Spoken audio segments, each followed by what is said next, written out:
A sloth, a donkey, and a curious human. Send a prompt and see what they're doing. One hits record with a question on his mind. Two brothers pick it up, see what they find. Corn takes his time, Herman's got the facts. Back and forth, they never hold back. My weird prompts, come on in, that's where we begin. My weird prompts, glad you're here. This episode was generated using artificial intelligence. Please verify facts. You know, Corn, this whole show runs on GPU compute, and we wouldn't be here without Modal. Seriously. And that's what powers all our text-to-speech. Everything you're hearing right now.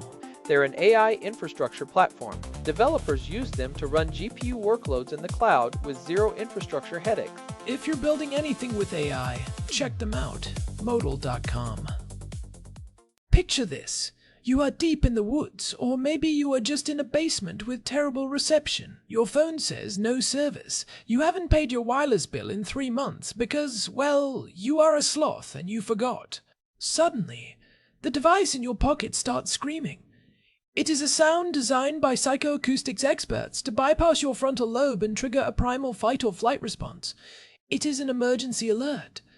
But how did it get there? If you can't send a meme or call your mum, how did a high-priority data packet find its way to your specific piece of glass and silicon? It is one of the most elegant pieces of invisible infrastructure we have, Corn. And honestly, it is a bit of a technical miracle that it works across so many different types of hardware. Today's prompt from Daniel is asking us to peel back the layers on this. He wants the deep dive on the GSM-based emergency alert system, the spectrum it uses, the hardware requirements, and the global mess that is the actual rollout. By the way, if you are wondering how we are processing all this data so fast, today's episode is powered by Google Gemini 3 Flash. I am Herman Poppleberry, and I have been staring at 3 GPP standards all morning. And I am Corn, the guy who usually ignores the alerts until the water is at my ankles. But seriously, Daniel is hitting on something fundamental here. We take for granted that these alerts just happen, but as we see more climate-related disasters and geopolitical tension, the robustness of this system is literally a matter of life and death. Herman, let's start with the how. People think this is just a fancy text message, like a mass SMS. But it's not, is it? Not even close. If it were SMS, the system would collapse the moment a real emergency happened. Think about a stadium with 60,000 people. If you try to send 60,000 individual text messages at the same time, the network signaling overhead would melt. SMS is point-to-point. It requires a handshake. The tower says, "Hey, I have a message for you." The phone says, "Okay, I'm ready." The tower sends it, and the phone sends back an acknowledgement. Now multiply that by 10 million people in a metropolitan area. That is a recipe for a digital traffic jam. It's like trying to call every single person in a city individually to tell them the bridge is out. By the time you get to the 100th person, the first 99 are already underwater.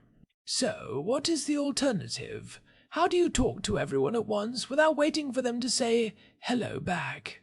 You use cell broadcast, or CB. This is defined in the 3GPP TS23.041 standard. Instead of being point-to-point, it is point-to-area. It is a one-to-many broadcast. Think of it more like an FM radio station than a phone call. The cell tower just shouts the message into the void, and every phone within earshot, or rather, within radio range, picks it up. There is no handshake. Your phone doesn't tell the tower, "I got it." It just listens. Okay, so if it's a broadcast, let's talk about the radio part of this. Daniel asked about the spectrum. Is there a dedicated emergency frequency that the government keeps in its back pocket? Like a break glass in case of emergency, slice of the airwaves. Not a dedicated frequency slice in the way a TV station has a channel, but it does use a dedicated logical channel within the existing GSM, UMTS, and LTE bands. It piggybacks on the signaling architecture that's already there. Specifically, in the GSM world, it uses the Broadcast Control Channel, or BCCH. The BCCH! That sounds like the part of the signal that tells my phone which tower it's connected to and what the time is. It's the hum of the network, right? Well, not exactly, but you're on the right track. Wait, I'm not allowed to say exactly. You are correct. The BCCH is a downlink-only channel. It is what your phone cams on when it's idle. Even when you aren't making a call, your phone's radio is constantly sipping data from the BCCH to stay synchronized with the network. Within that stream, there are different blocks of information. Cell broadcast messages are multiplexed into these signaling blocks. Because they are part of the control channel and not the traffic channel, the part where your actual calls and data live, they require almost zero extra bandwidth. So it's essentially a stowaway on the signal the phone is already forced to watch. That explains why it works when the network is congested. If the traffic channels are full because everyone is calling their loved ones, the control channel is still humming along because the towers need it to function. But wait, how does the phone know to wake up the screen and make that horrible noise if it's just looking for timing data? The phone's baseband processor is programmed to look for specific page indicators. Think of it like a teacher at the front of a noisy classroom. Even if everyone is talking, the teacher can clap their hands in a specific rhythm, and every student knows that means shut up and listen. The cell broadcast channel, or CBCH, is mapped to specific time slots in the radio frame. When a message is present, the phone sees a flag in the scheduling information and says, "Oh, this block isn't just network maintenance, this is a message for the user." That is incredibly efficient. A single cell broadcast message can reach every single device in a cell sector in under 3 seconds, and because it doesn't need to know who you are, it doesn't care about your SIM card's billing status. Right. It's completely anonymous. The tower doesn't know if there are 10 phones or 10,000 phones listening. It just broadcasts. Let's pause there, because that was one of Daniel's specific questions. Does it work without an active SIM plan? You're saying yes, but walk me through the why. If I have a phone with a deactivated SIM, maybe an old one I gave to a kid to play games on, will it still scream when the tornado warning goes out? In almost every case, yes. It comes down to camping. When a mobile device is powered on, its first mission is to find a tower. Even without a SIM, or with a deactivated one, the phone is legally allowed and technically designed to perform an emergency registration. This is what allows you to call 911 without a service plan. When the phone is in this emergency-only mode, it is still listening to that broadcast control channel we talked about. Since the cell broadcast message is just a series of bits being shouted by the tower to anyone listening, the phone captures it, sees the emergency flag, and triggers the alert. So, as long as the radio hardware is powered and it can see a tower, it's a target for the alert. It doesn't need a handshake. It doesn't need to check if you've paid your roaming fees. It just needs to be awake. But what if I'm in a total dead zone? If there's no tower at all, I'm guessing the phone just stays quiet? Correct. If the radio can't see a signal, it can't hear the broadcast. It's not magic, it's still radio. But here's a fun fact. Because the control channel is transmitted at a higher power and lower data rate than your 4G or 5G data, you can often receive an emergency alert even when you have 0 bars of usable data. Your phone might not have enough signal to load a web page, but it has enough to piece together the low bitrate broadcast of a text alert. That's a huge relief for hikers. Now, there is a tiny distinction between no SIM and a deactivated SIM. Does that change things? Sometimes. A phone without a physical SIM card at all might behave differently depending on the firmware. Some older phones would just sit on a insert SIM screen and ignore the radio entirely. But modern standards, especially since the mid-2010s, require the radio to remain active for emergency purposes. The SIM card is essentially a key to the traffic lanes. The emergency alerts travel on the sidewalk, and the sidewalk is open to everyone. I love the idea of emergency alerts as digital sidewalk traffic, but let's look at the hardware. Daniel asked about receiver compatibility. Is this just for the latest iPhone and Pixel, or are we talking about the ancient Nokia brick in my junk drawer? The beauty of this being an old GSM standard is that the hardware requirements are incredibly low. The Cell Broadcast Service, or CBS, has been part of the spec since the late 90s. Technically, a feature phone from 2005 has the hardware capability to receive a CB message. However, there is a difference between the hardware receiving the bits and the software knowing what to do with them. Right, because receiving a data packet is one thing, but knowing to play a specific presidential alert tone and override the Do Not Disturb setting is a software problem. If the software doesn't have the emergency alert module, it just sees the bits and ignores them as noise. Precisely. This brings us to Daniel's question about Android versions. While cell broadcast is ancient, the Wireless Emergency Alerts, or WEA framework in the US or EU Alert in Europe, requires the OS to have a dedicated handler. For Android, basic support has been there since the early days. Think Android 1.6. But the modern polished interface we see today really became standard around Android 4.4, which was KitKat. KitKat, that's a throwback. So if you're running anything from the last decade, you're likely fine. But what about the fancy new features? I've heard they can now target alerts so precisely that one side of the street gets it and the other doesn't. How does a broadcast, which is by definition wide, get that narrow? That is WEA 3.0, and that usually requires Android 10 or higher. It uses something called device-based geofencing. In the old days, WEA 1.0, the tower would just blast the alert to everyone in its range. If the tower's range was 10 miles, but the flood was only in a 2-mile strip, 8 miles of people got annoyed by a phantom alert. With WEA 3.0, the alert includes a set of coordinates, a polygon inside the message header. Your phone receives the alert, checks its own GPS or Wi-Fi location, and says, "Am I inside this polygon? No. Okay, I'll stay silent." That is actually brilliant. It prevents alert fatigue, which is a real psychological problem. If people get too many alerts that don't apply to them, they start disabling them or ignoring them.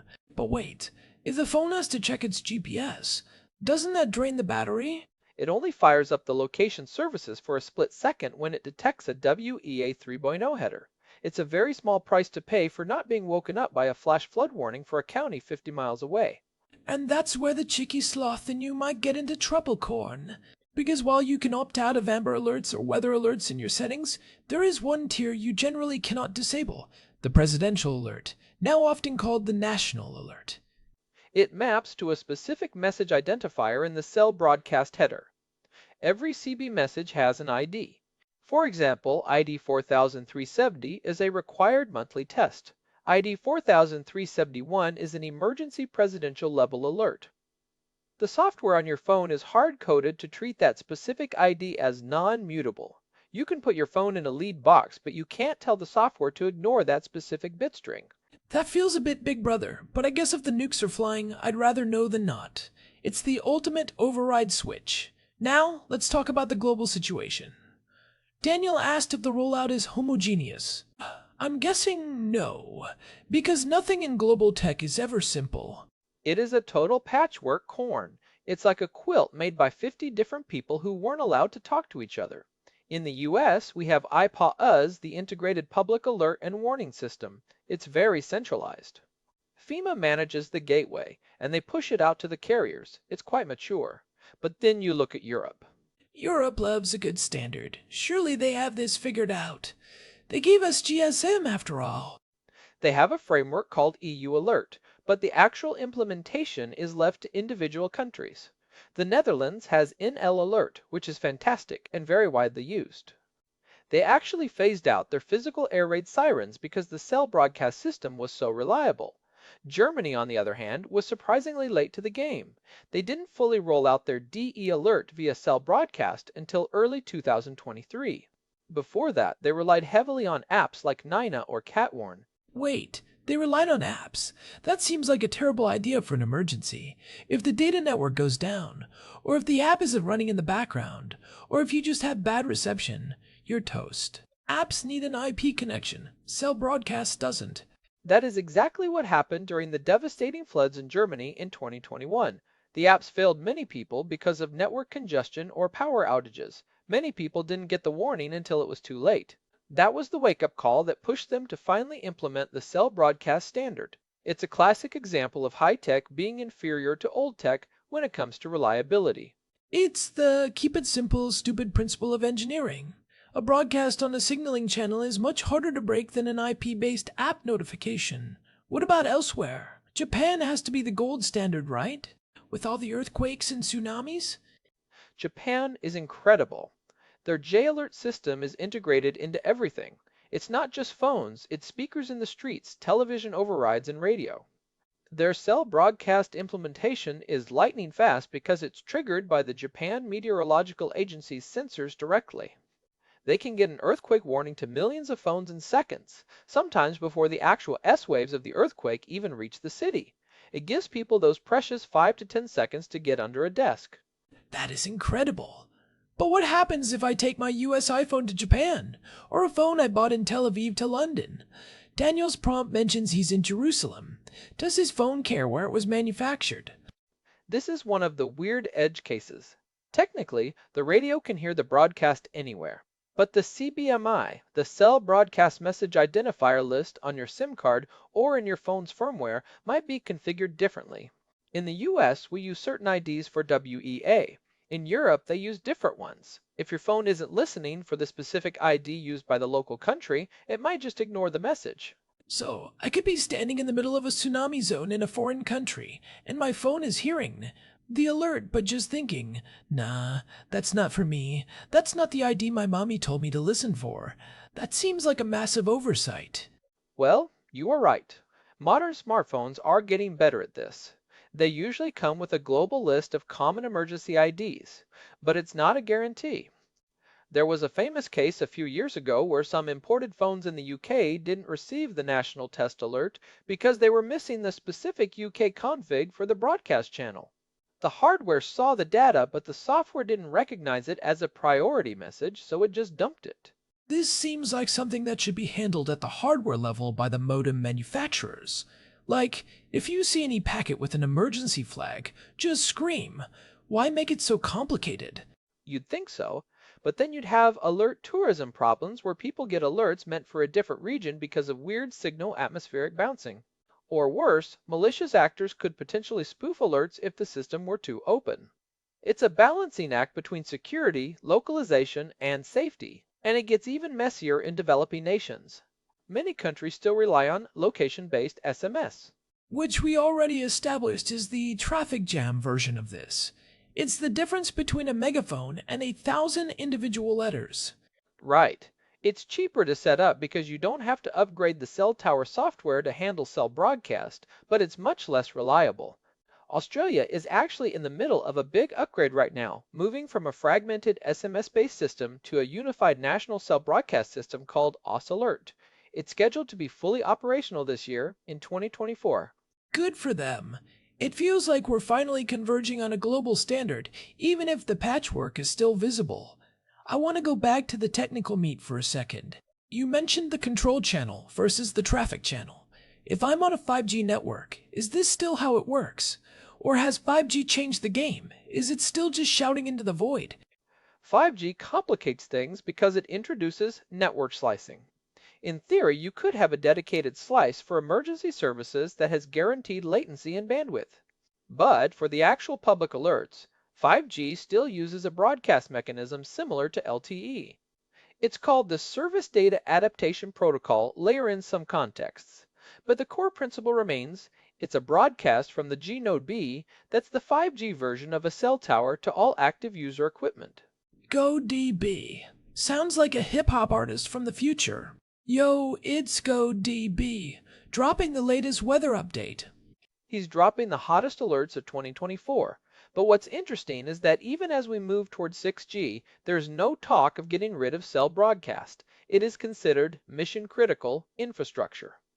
It is the one part of the network that is allowed to be dumb so it can be robust. I like that. Dumb is robust. That's basically my life philosophy as a sloth. But there's a flip side to this robustness. If it's a one-way broadcast, how does the government know if it worked? If I'm a city official and I send out an evacuation order, how do I know people actually got it? They don't, at least not in real time. This is one of the biggest headaches for FEMA and other agencies. When they send a test alert, they have no digital way of knowing how many phones actually displayed it. They have to rely on post-event surveys. Did you see the alert? It's very old school. That's fascinating. In a world where every click is tracked and every read receipt is logged, the most important message you'll ever receive is the one where the sender has no idea if you got it. It's like the ultimate privacy feature by accident. It's the price you pay for privacy and speed. Because there is no handshake, the tower doesn't know who is in its area. It just knows there are devices here. This makes it incredibly privacy friendly. The government isn't tracking you. When they send an alert, they are just yelling into a megaphone. Your phone is the one that decides to listen. So, for the tinfoil hat crowd, the emergency alert system is actually one of the least intrusive things your phone does. It doesn't report back. It doesn't log your location to the tower. It just receives. Paradoxically, yes. It's much less intrusive than, say, a weather app that's constantly pinging your location to a third-party server so it can send you a targeted push notification about rain.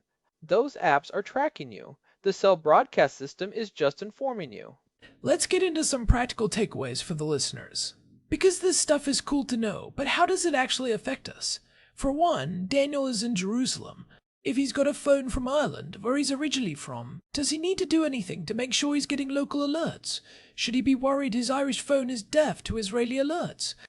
Most modern phones, especially iPhones and high-end Androids like the Pixel or Galaxy S series, will automatically update their regulatory config based on the SIM card that's inserted.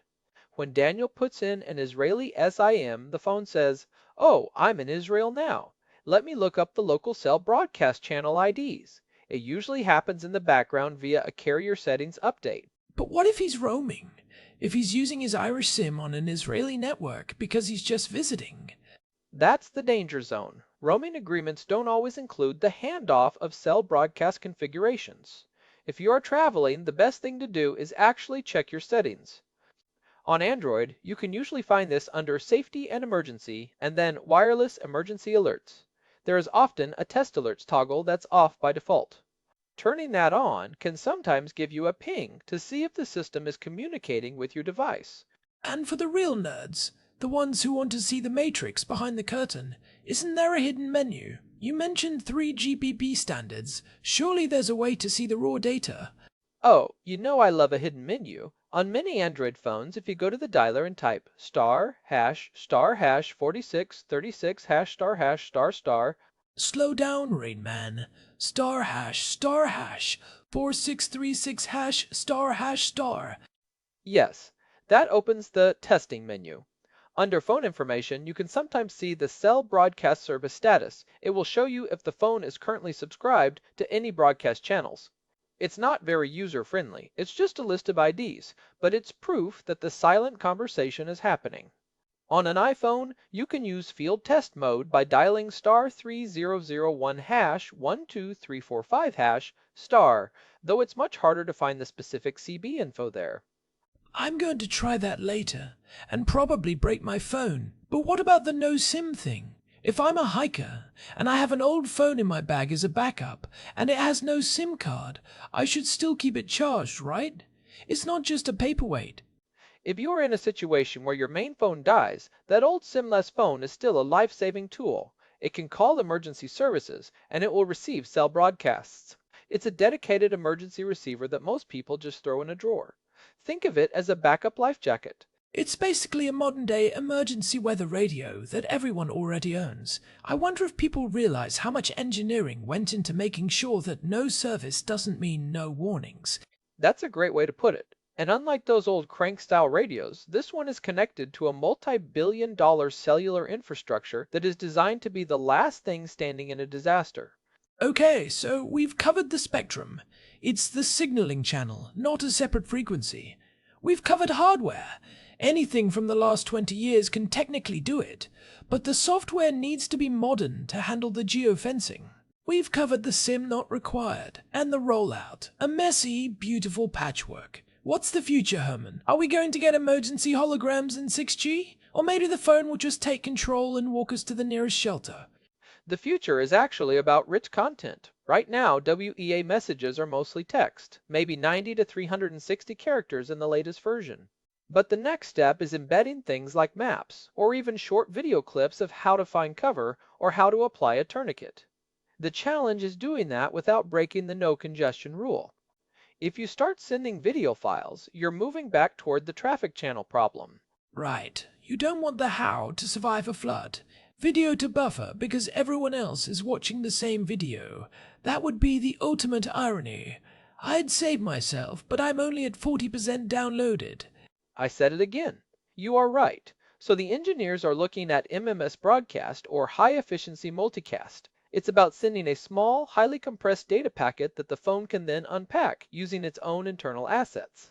Like a Lego set message. You send the instructions, and the phone already has the bricks. That is a perfect analogy. I'll allow one analogy per episode, and that's a good one. The bricks are things like map tiles or standard icons that are already stored in the OS. The broadcast just tells the phone how to assemble them into a meaningful guide. It keeps the data transmission tiny, but the result very rich. I feel like I've learned more about my phone's secret life in the last 20 minutes than I have in the last year. It's comforting to know that even when the world feels like it's falling apart, there is this dumb, robust system that just keeps shouting, "Hey, look out," into the dark. It's the ultimate safety net. It's the town crier of the 21st century, and it's a testament to the people who wrote these standards in the 90s. They were thinking about what if everything else fails, and they built something that actually survives. They prioritized the shout over the handshake, and that makes all the difference. Well, I'm going to go check my settings and make sure I haven't accidentally disabled anything important. And maybe I'll find that old Nokia and see if it's still listening to the void. I wonder if it still has that 1 bar of signal in the back of the closet. Just don't expect it to play Snake and receive alerts at the same time. The processor might melt. Those old chips weren't exactly multitasking kings. Hey, that Nokia could survive a nuclear blast. It'll be fine. It'll probably be the only thing left to receive the all-clear signal. Fair point. Before we wrap up, I want to mention a couple of related episodes if people want to go even deeper on the infrastructure of survival. We did an episode number 872 on how emergency calls actually work from a protocol perspective. It's a great companion to this because it explains the other side of the emergency coin, the part where you talk back to the network. And if you're interested in the why behind cell broadcast being better than apps, go back to episode 745. We really tore into the failures of app-based alerting systems there. It makes you realize why the old school CB is still king. It's all about that physical layer, folks. We should probably mention our producer, Hilbert Flumingtop, who is probably currently trying to trigger a cell broadcast in his home office just to see if it works. Hilbert, please don't do that. We don't want the black helicopters over the studio today. Yeah, we don't need the FCC knocking on the door. Big thanks to Modal for providing the GPU credits that power the AI behind my weird prompts. It's wild that we're using cutting-edge serverless GPUs to talk about signaling channels from 1999. The irony is not lost on me. This has been my weird prompts. If you are enjoying our deep dives into the plumbing of the digital world, a quick review on Apple Podcasts or Spotify really does help. It's how we reach new listeners who might also be wondering why their phone just screamed at them in the middle of a movie. Find us at myweirdprompts.com for the full archive and all the ways to subscribe. We're on Telegram too if you want to get notified when new episodes drop. Just search for My Weird Prompts there. We promise not to send you any screaming alerts unless it's a really good episode. One final thought as we move into the era of 5G and 6G, the most important tech isn't necessarily the fastest. It's the one that stays standing when the lights go out. Stay safe out there and check those emergency settings. And keep your phone charged, even if you haven't paid the bill. Catch you in the next one.